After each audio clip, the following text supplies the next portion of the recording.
भाई जो ये बहुत सारे साथियों के मैसेज आवे, फोन कॉल आवे हैं कि भाई दिल्ली कूच किसानों का आह्वान कर रखा है, इसमें आपकी क्या राय है?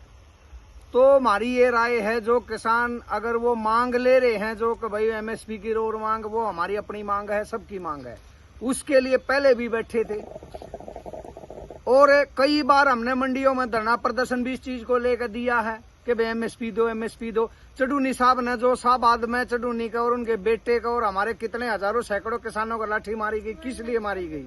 क्योंकि वो वहां पर एमएसपी मांग रहे थे। और आज हरियाणा के अंदर सरकार और प्रशासन अगर किसी से थर्राता है तो वो चडूनी साहब हैं। और ये कुछ अपना चेहरा चमकाने वाले लोग चडूनी साहब को दरकिनार करके अपने आप को स्थापित करने के लिए नारा दे रहे हैं, चली दिल्ली चलो, फलान चलो।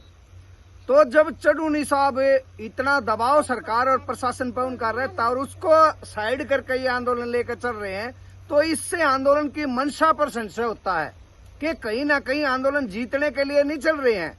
अगर किसी से अपना मतभेद है तो उस मतभेद को अपने बाद में लड़ लेना, लेकिन सरकार से, इतनी बड़ी सरकार और प्रशासन तंत्र से आप टकराव कर रहे हो।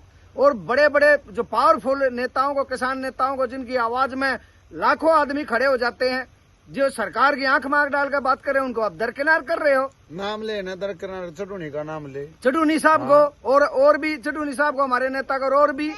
तो ये चडूनी साहब के साथ हरियाणा के अंदर लाखों आदमी खड़े हुए हैं। क्या आपने उन सब लाखों आदमियों की जरूरत नहीं आंदोलन में? आपका मानना है कि उन लाखों आदमियों के कोई जरूरत नहीं इस आंदोलन में, तो फिर लाखों आदमी आपके लिए क्यों खड़े हो?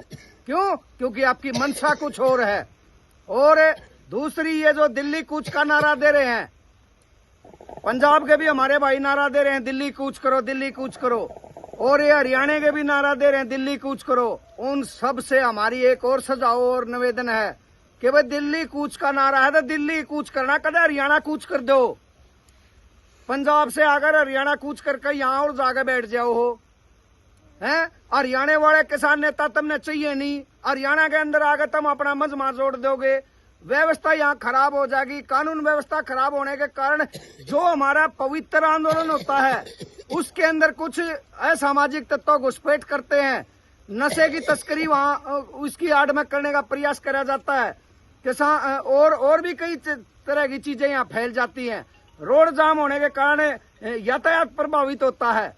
कोई जहाज में जाना चाहता है, किसी को हॉस्पिटल में जाना चाहता है, ये सारी चीजें बाधित होती हैं। तो हमारा निवेदन है, आपकी मांग जायज है और वास्तव में आप इन मांगों के लिए प्रयास कर रहे हो, लड़ना चाहते हो, तो बड़े बड़े महान नेताओं को क्यों नहीं जोड़ रहे? और दिल्ली से मांग कर रहे हो तो दिल्ली जाकर बैठना भाई, हरियाणा में मत बैठना, ठीक है ना? ये हमारी मांग है।